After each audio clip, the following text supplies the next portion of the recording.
என்பது ஒரு காலத்தில் உலகமே வியந்த ஒரு பெருமை. ஆனால் இப்போது அந்த சினிமா எதற்காக எடுக்கப்படுகிறது, யாருக்காக பேசுகிறது என்ற கேள்வி பலரது மனதிலும் எழுகிறது. தெலுங்கிலும் கன்னடத்திலும் வந்த பாகுபலி முதல் காந்தாரா வரை இந்து மதத்தின் நம்பிக்கை, தெய்வீகம், மரபு, பாரம்பரியம் ஆகியவற்றை அடிப்படையாக கொண்டு உருவான அந்த படங்கள் மக்களின் இதயத்தை கவர்ந்தது.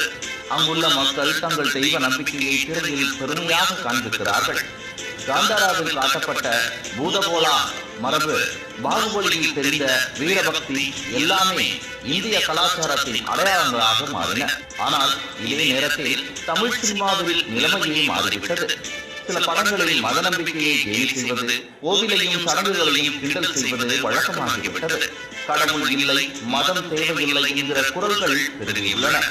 இதனால் ஒரு காலத்தில் உலக அரங்கில் கைதட்டல் பெற்ற தமிழ் சினிமா இன்று திசை தெரியாமல்